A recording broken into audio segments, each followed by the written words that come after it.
Hello and welcome to Channels Book Club. I am Olakunle Kasumo. Welcome once again to 2021. We are really excited about this year and we look forward to working hard to make this show better, more educational, and more enjoyable for you than it was in 2020. Talking about 2020, how does one describe 2020? Incredible year.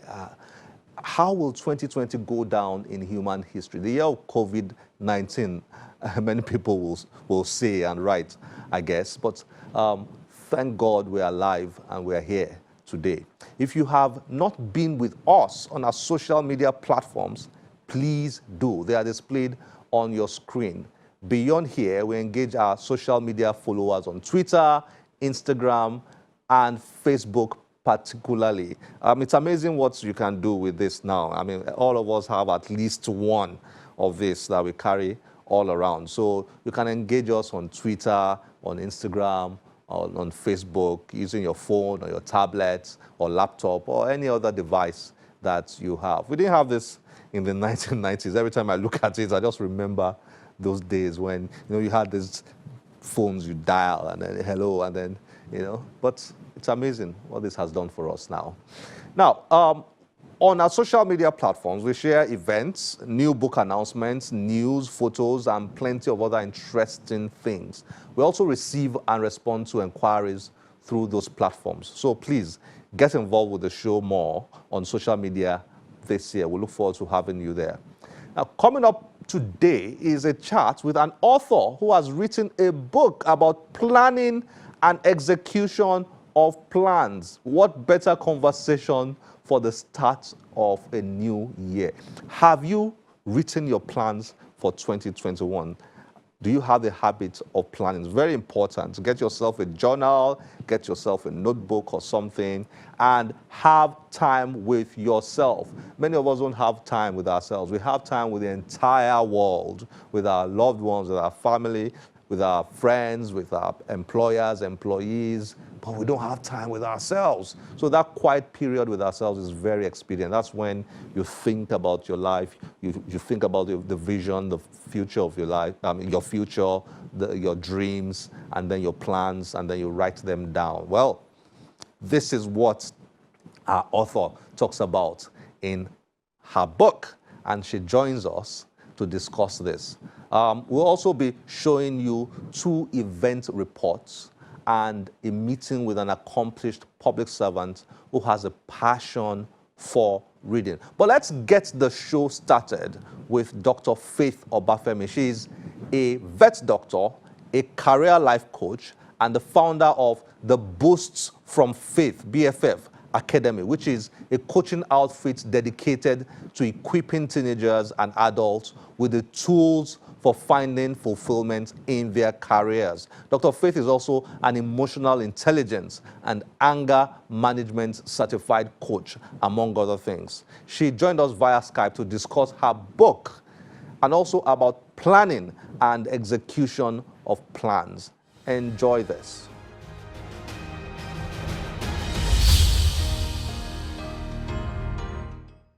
Dr. Faith Obafemi, nice to have you on Channels Book Club. Thanks for joining us. Thank you for having me, sir. It's a pleasure to be here today. Good morning and happy new year. I mean, hopefully 2021 will be much better than what we experienced last year. Last year was something else, wasn't it? Yes, it's a beautiful year. And we hope it will be far better than 2020. 2020 came with a lot of adventure. So many things happened. We pray 2021 will be a lot better. Amen. I say amen to that. Okay.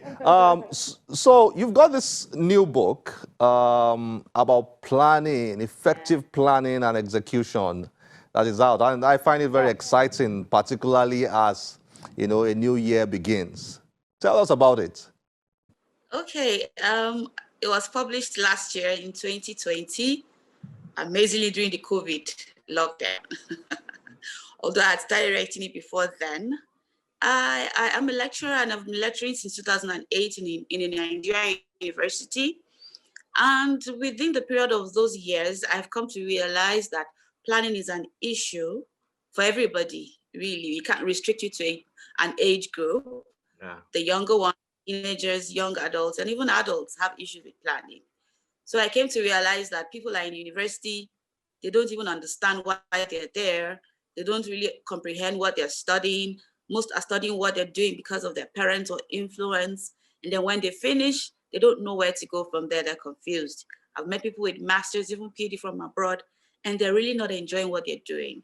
So I also came to realize, like, this is a new year now. Everybody's going to have resolution, visions, and goals, and they will plan. So people mix up planning and execution, and we just model up what planning is really. And people plan and don't get the desired result or target they want. So the book is to address that issue. You should plan and you should execute and get your desired result and be happy about it. I will come back to the book and the subject of planning very soon. But it's fascinating. You are a vet doctor. You are a teacher, a lecturer. You are a life coach. You are a career coach. You've got all these companies and NGOs going on. How are you managing to juggle all these balls together? Something tells me anytime I go through your profile and get to know more about you, that you are somebody I should be listening to when it comes to planning and execution. How do you manage to juggle all these balls? I guess planning has been a strength that has helped me. And then when you have passion for what you do, you will get it done no matter what. I can't tell you that it has been easy, no, but I have had a good support system too. My husband has been very helpful with my career. And I have been very purposeful too from the onset because I knew what I wanted. And I've been forging ahead with it. So it's not easy. It's not ABC. But when you have the willpower and the purpose driving you, you will achieve it. Fantastic. You make it sound very easy, but I'm sure it's not exactly easy for a lot of people out there. So, I mean, which brings us back to the issue of planning. So, this book is about planning effectively, and not just planning, executing the plans. Because it's one thing to plan, you said, and another thing to execute. So planning is different from execution. People will say, oh, I plan to do this, I plan to do that. The planning action is not the part where you execute. The planning is the strategy part, where you sit down and ask yourself, what do I really want to achieve? How will I go about it? What resources do I need? What capacity do I need to develop or build? Who are the people that will help me along this journey? And how are the processes, how am I going to put the processes together to achieve it before you start implementing at all? So people say, okay, I'm planning to travel tomorrow. You know, it's just in their head. They don't have it detailed or outlined. And most people don't like to write. So we've come to discover, even through research, that when you put it into writing, it helps you. 90% of it is kind of fulfilled. So when you write it down, it's like you're seeing it. It's becoming a reality. So most people's plans end up as dreams. They don't become realities because they don't execute them. No, why don't we plan? And for those of us that plan, why don't we execute? What have you observed? There are some underlying issues. For instance, some people have some underlying limiting beliefs and thought systems they need to clear. But besides that, okay, I say I'm planning to travel to Lagos. I didn't bother to find out how much it would cost me to go. Or the last time I was in Lagos, maybe it cost me, like, the flight was 25,000 naira. But that's not the situation right now. I didn't go to find out how much it would cost me and what airline I would like to go through and all that. So I just wake up and I say, okay, I'm going to Lagos, and I get to the airport and I start seeing a lot of changes. That's what happens to people when they plan. They don't detail out all the processes and all the details. So when they start, they get hooked along the way and then they give up. And so if that thing you were planning to do in the first place was not something you really wanted, if you were following a crowd or friends or a clique, you just quickly drop it. But if it was something you really wanted, then you will still push and go through. The problem is when you start something, nothing good comes easy. There are stumbling blocks along the way. But because you have a plan, it helps you stay focused on what you plan to do. So when you're executing, you can follow through till the end. Now, here's something you wrote in your book. A plan gives you clarity. Foggy ideas become crystal clear with planning. You can distinctively separate stages of the process and know precisely where you are going and how you will get there step by step. You are not confused. That's what a plan does for us, right? Yeah, exactly. Because if you, for instance, someone that wants to construct a building or build a house, they have an architectural plan. And at every stage, they follow that plan. You even see sometimes they have to break out some parts that, oh, this was not in the original plan. And even when they go along and say, okay, let's add this, they can make adjustments, edit things, remove, add, because there is already a structure they are going with. They are following a guide. But if that thing wasn't there, they will just be going with it as it comes. Let's just go as it comes. And you don't have precision. You're not exact. Your results are not fine-tuned. So you just have muddled up things and you don't have perfection at the end of the day. As we step into 2021, the year is beginning many months ahead, many weeks, many months ahead. What's the standout thing in your book that you drop for us as we step into this year? I focused 4 chapters on the hindrances to planning and executing successfully. So I listed all of them out and I trashed them out and I gave solutions to overcoming them so that you can plan and execute successfully. So one of them is giving excuses. Every excuse you give can be justified, but it is left to you to push yourself and say, this is not going to limit me. This is not going to hold me back. So I would say this year, 2021, is not a year to allow excuses slow you down or deter you from achieving your plan. You made the plan. You got the dream. Focus on it and pull through. Whatever difficulty that comes along the way is just something to test your tenacity, to test how much you want that thing. And your focus and your resistance of that excuse is an evidence that you really want it. And when you push through, you finally get it. Thank you, Dr. Faith. I'm sure viewers are looking forward to laying their hands on your book and then planning for the year. More importantly, executing those plans. Thank you for joining us on Channels Book Club. It's been a pleasure having you with us. Thank you very much.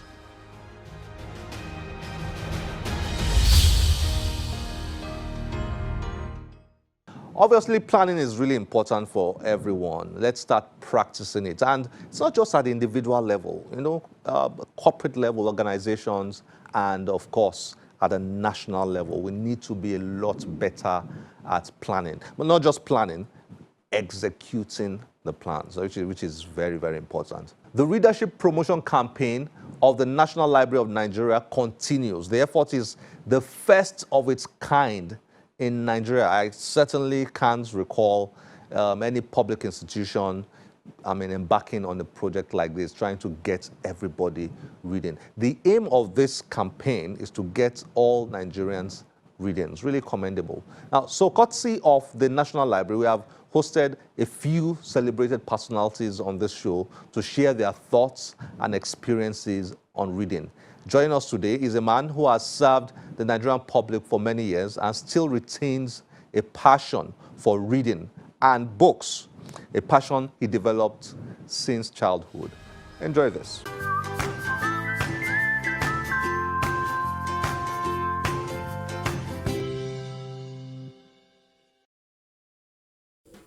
Dr. Bulama Gubio has been a public servant in many capacities over the years.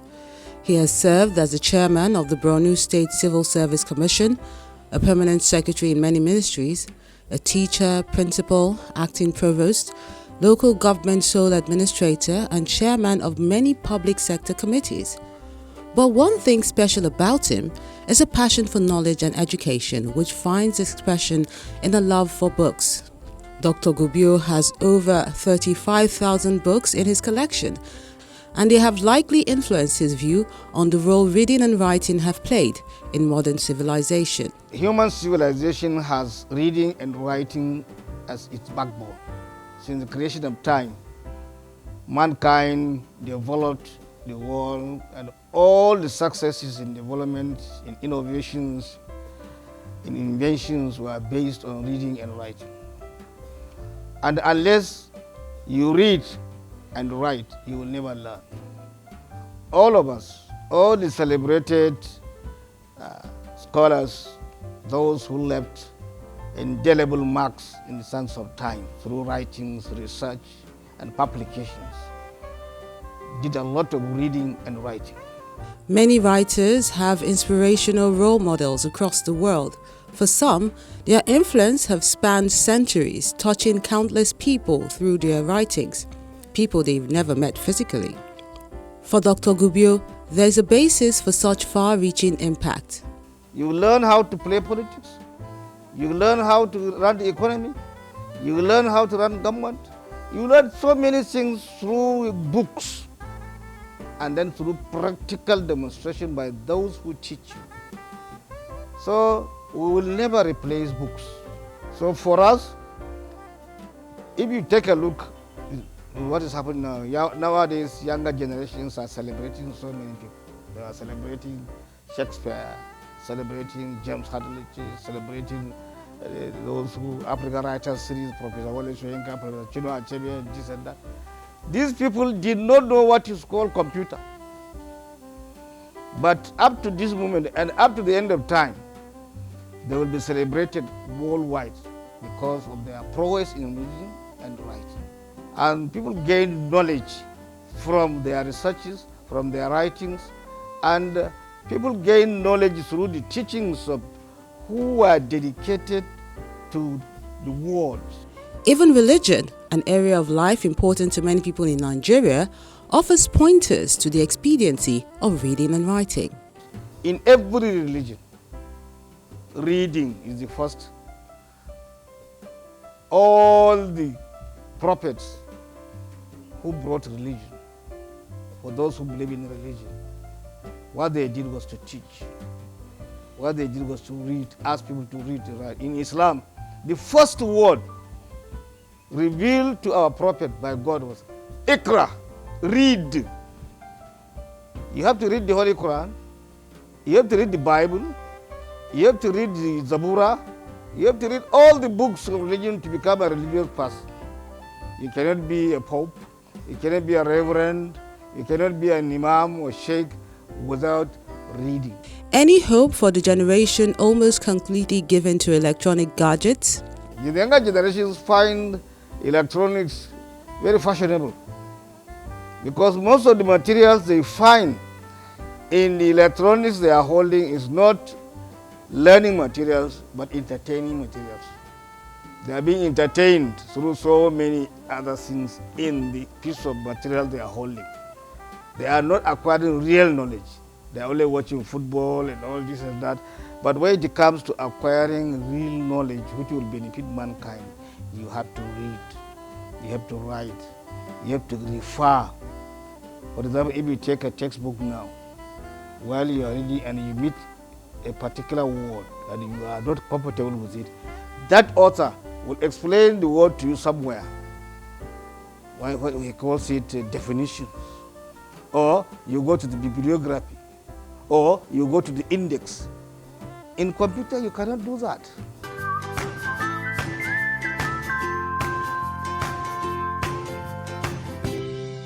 Finally on the show today is a report on an event organized to mark the World Braille Day. You know we are big on Braille on this show. I am always fascinated by Braille. Seeing blind people read using Braille is just amazing. As a country, Nigeria must do everything possible to make access to reading materials possible for the blind. Everything possible, because the blind have so much potential. They have so much value they can add to our society, to our economy, if only we help them to get access to reading materials. They can read anything people with sight can read, as long as the materials are made accessible to them. And Braille is one way they are able to read. So we really need to do everything possible to get blind people reading. Here's the report.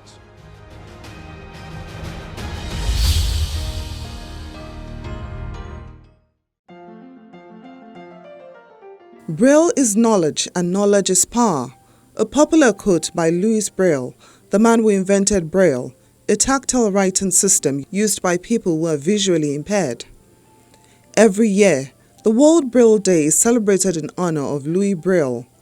Recently, the Nigeria Association of the Blind and the Nigeria Copyright Commission held an event to discuss ways to improve education and literacy in Nigeria through Braille. The event, which was hosted by the NCC in Lagos, had both physical and virtual participants. Kemi Odusoya, Admin Officer of Nigerian Association of the Blind, pointed out the importance of Braille to every blind person. So what we are pleading is, number one, government, please domesticate the Marrakesh Treaty. It is very important and essential for blind persons to be able to get reading materials in accessible formats.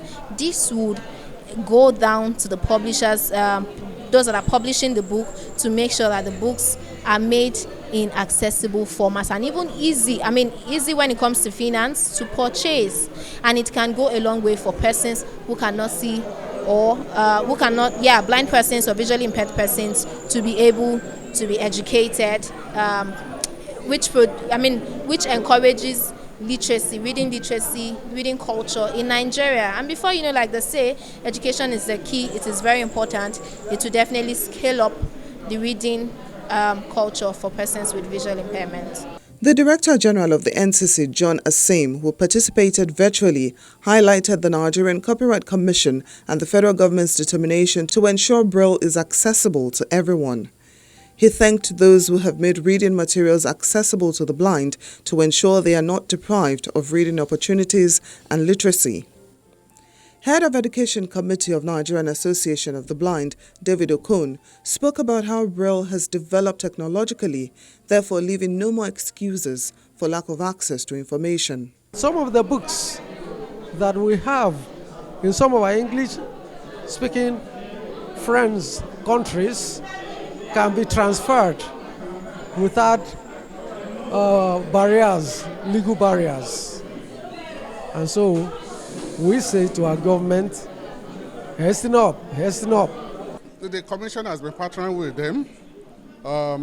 There are specialized schools around Lagos and Nigeria in general where brailles are made. Like the last training section I referred to, we had to visit some of these, the one in Victoria Land, the one in Yaba, Anwab, and one other one somewhere in Surulere. I can't remember the name immediately. So these are part of the things the Nigerian Copyright Commission is doing to encourage the production of Braille so that these people can have access to book materials that are in readable format. To be able to read whatever is on that book and read it with the punctuation observed. And this carries 40 marks. A Braille reading and writing competition was organized. Your time starts now.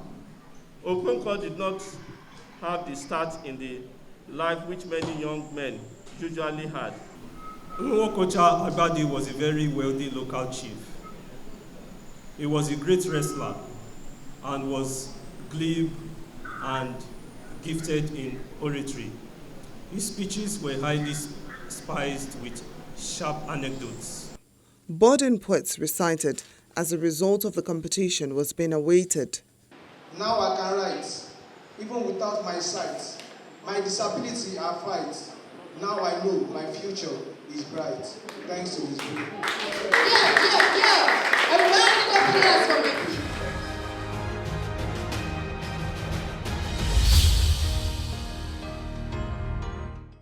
This is where we have to end the show today. As always, we'll be delighted to get your feedback through any of our social media platforms displayed on your screen. I'm Olakunle Kasumo. Remember, one great book can change your life. Bye-bye.